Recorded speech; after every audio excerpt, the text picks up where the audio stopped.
Welcome back to the channel. Welcome back to the vlog, everybody. Well, if you watched yesterday's video, or the last video, whenever that was, but it was the previous video, then you know I went to a car wash place and I was unable to deliver their products to them because they needed a lift gate. They didn't have a forklift there. So I just dropped that product off back at the yard, and they're going to have to set it up for it to be done on a lift gate. So myself or someone tomorrow will deliver that product back out there on a lift gate. Next, we're headed to Wagner, Oklahoma, on our way via Highway 11 to 169 to the VA, via the Turnpike, and then out to Wagner 51. I've been out to this place one other time. They're all about the COVID thing, so when I get out there I gotta fill out a novel, take temperature. Whoa, dude, right here, man. I went off the road. Ain't that windy, Big Daddy? I don't know what happens. Maybe you can let me know in the comments. What happens to people when they get in the car and they start the ignition? It's like, you see it more sometimes with people in sports cars, or you see it with people in big lifted trucks, but it's like people get out here on the road and it's like they think they're the only one out here. And they're entitled to that spot. And if you get in their way, man, they'll cut you off, slam on their brakes. I mean, can't we just be nice to our fellow citizen? You don't know who's driving that. That could be a 16-year-old young man or young woman who's just learning how to drive, or, you know, maybe they're, you know, we all talk about grandma on the road, and sometimes grandma doesn't need her license anymore because she's going 45 and a 65, or whatever the case may be. But, you know, try not to be so hateful to people whenever you're driving. I mean, you see so much of that out here. It's just mind-blowing. There's my rant on that. These buildings right here, see all the garage doors that are on there? Back when I owned my garage door company, we put all those doors on for that gentleman back there when he was building that. There's a bunch of, we've done lots of pole barns, or we did a lot of pole barns that were out here in the Wagner area. You know, I've had people ask me, you know, Chuck, why, you know, after 17 years did you know, get rid of your company? And, you know, I don't miss it at all. It was a great 17 years, very profitable 17 years. I enjoyed being my own boss, and, you know, but there's a lot of stresses and a lot of, you know, just a lot of responsibility that fall on you when you have other people that, you know, you're responsible for their livelihood, and, you know, you're dealing with suppliers, shippers, receivers, ordering, marketing, you know, just a lot. And I can't tell you how much now I enjoy. Maybe it's because I'm older, but being able just to come in somewhere, work, and then go home and not even think about that place has probably added years to my life. Because when you own your own company, you're always thinking about it.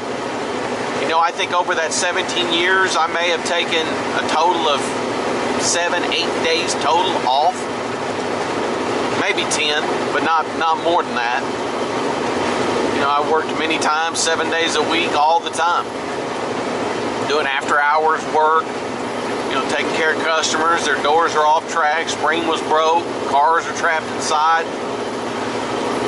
And there's just more peace in my life now, where I'm not having to think about all that stuff or mess with it. Taxes every year, my goodness. But I think it's something that, you know, a lot of people do. You know, over half the jobs in America are small businesses. it's something you ever have the opportunity to get, or you get the itching to do it, I highly recommend it. It's just, you have to be careful because it will definitely burn you out. Well, we're pulling into the small town of Wagner, Oklahoma.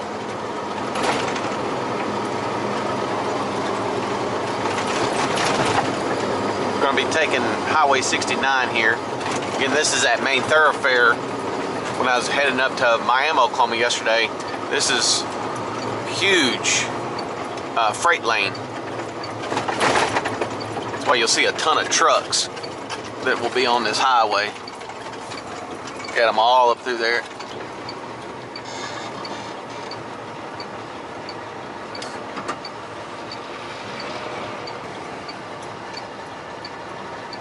Lumber, TMC, flatbedding.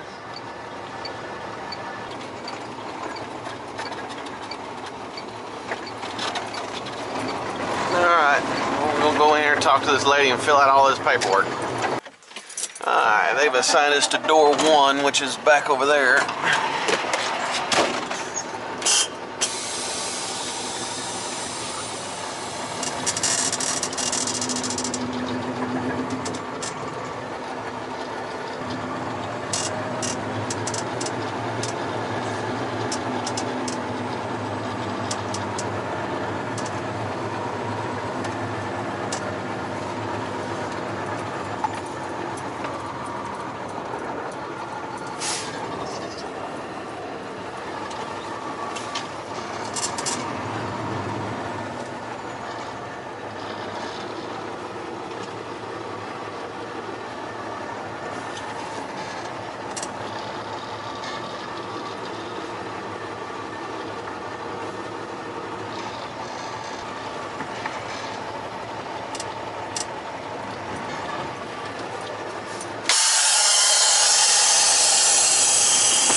We're in door 1. Well, now the waiting game begins. Wait and see if we'll get a light back there. It will turn red whenever they start getting on us.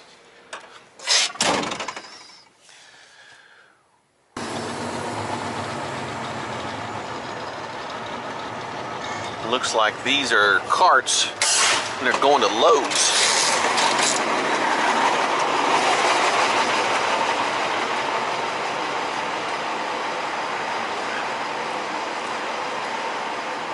See, this is why you also check. They just had the door open. I guess she wants to see in here anyway, so I'm gonna pull forward so they can see inside of here. But those are, looks like there's 21 of them Lowe's carts.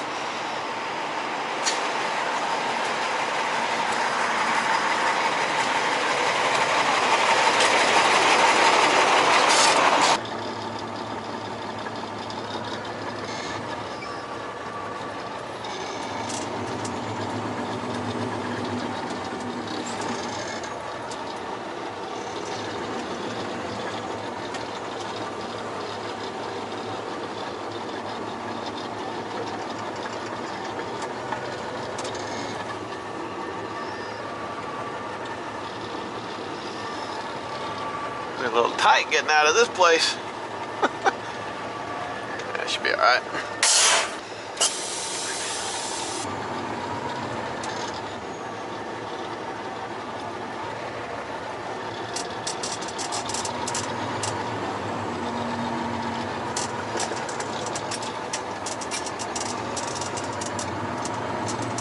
All right, well, my handheld isn't showing I have any pickups, so I'm going to message dispatch to see where I need to go from here. We'll see you guys in a little bit. Just got a pickup from dispatch. I'm headed back into Tulsa, about 40 miles from here, and going to one of our chemical facilities that we go to quite often. I've been there a lot. And this is where your hazmat comes into play. And we're picking up about 2,400 pounds, or they're going to be like, there's these big cylinder drums. Full of, usually they're corrosives, so we'll have to placard because we're going to be over 1,000 pounds, 1,001. But yeah, this is where you got to have your hazmat when you start pulling this kind of stuff. Alright, we got the hazmat on board. It actually was not like 1,100 pounds or 1,200 pounds. It ended up being 12,000 pounds. A little over 12,000 pounds. So we got that in there, got it all strapped down, got a low bar across it. That kind of stuff, those big old massive totes. You got to be careful with that stuff. It gets you, can definitely shift your trailer. And headed to another stop here. Been here one other time. It's almost like you're going to someone's house, but it's not. It's some type of business. And they actually bring the pallet out with a forklift and stick it on the back of the truck. That's a pretty cool gray. Check that out. It's becoming a popular color with a lot of the manufacturers. Leadfoot gray, I think is what that's called. Toyota has it. Ford's got it. Ram has it. I know on some like the Durangos and Chargers and stuff like that. I've seen a Hellcat with that color. Looks good, blacked out. I'm gonna go over and get this, and we're getting close to, well, it's after 3 o'clock. Usually once we start getting to about that 3:30, 4 o'clock time frame, they usually bring us back in, and then I'll go do a bulk run.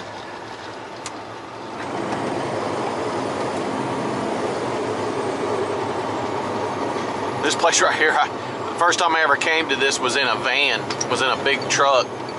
You got FedEx over there. And you can see where it's such a tight fit. Trucks go all the way out into that. I'm sure a few of them have hit this barrier here, but you can see it's a, come up in here in a big long 53, it's a little dicey.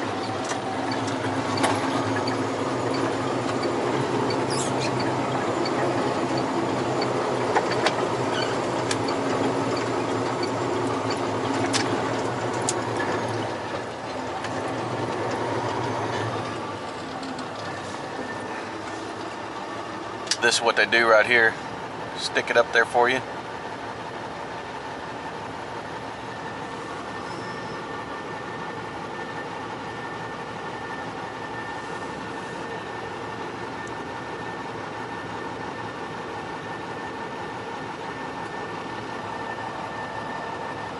I bet yours is that box down there.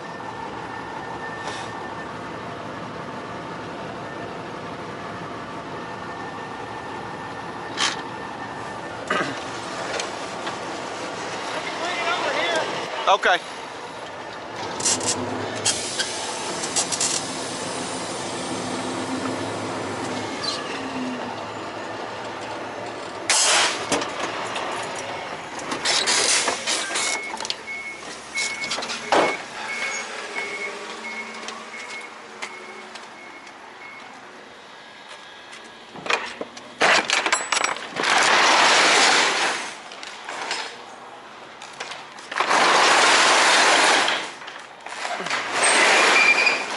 There's those totes I was telling you about.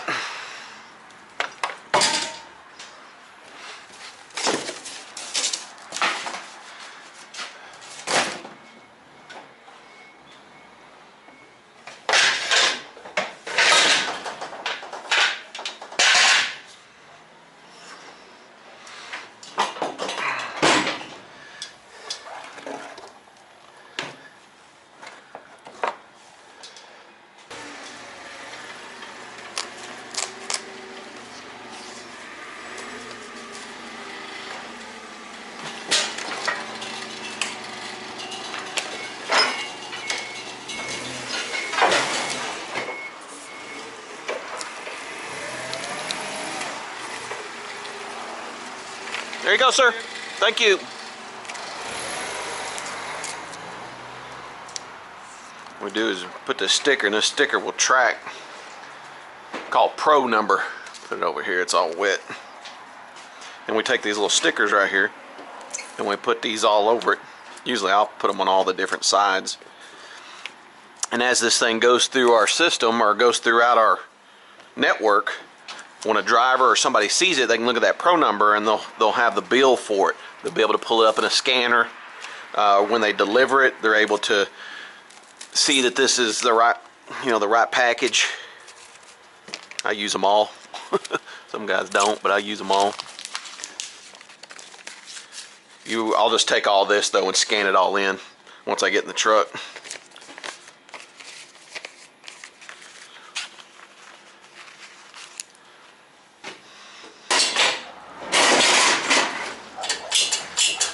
These pallets, you gotta find kind of the sweet spot of where you can pick it up and maneuver it.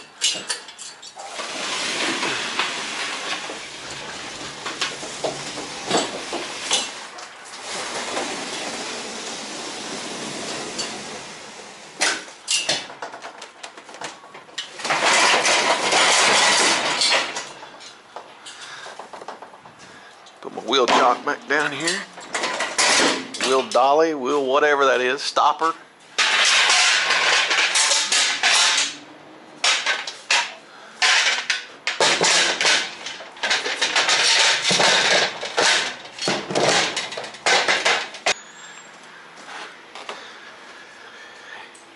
Another stop.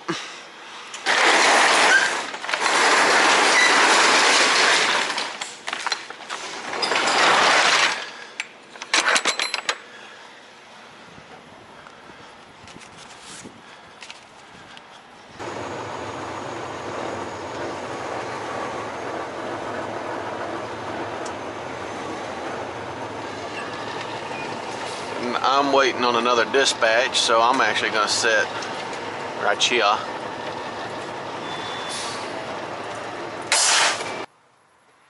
don't know about you, but I like days like this that are, it's like 48 degrees, the wind's calmed down, you got the overcast, so you're not sweating, sun's not blinding you.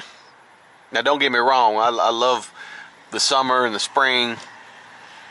Good time to go play golf, which I enjoy doing when I'm not doing something with my family or working. Usually at the golf course. As a matter of fact, there's a golf course right over there. See those guys walking? Wonder what that is. That must be Mohawk or something. Huh, I didn't know there was one over. Oh, it's Frisbee golf. Never mind. I was like, there's a golf course over there. Well, I mean, it is golf course, but it's Frisbee. But again, I appreciate you, each and every one of you, so much. And always remember, this life that we live is very short. Sometimes it takes us losing someone in our lives to realize just how fragile our lives are. And sometimes, we have to make some choices to put life back into perspective again, because we can get so used to just getting up every day, going to work, running our own businesses, whatever it is that you do. And before you know it, weeks become days, months become weeks, years become like months. And you look back and 5 years have went by and you're like, what in the world? Where did the time go? And so to make sure you enjoy each and every day, because the old saying is none of us are guaranteed tomorrow. We know that over 8,000 people every day wake up and don't go home. Whether that's by an accident or just, already had underlying health issues. But, love your family. Tell them you love them. Give your wife a kiss every day. Give your husband a kiss every day. Give your significant other a big old hug every day and a kiss. And tell them you love them. Until next video, guys. Peace.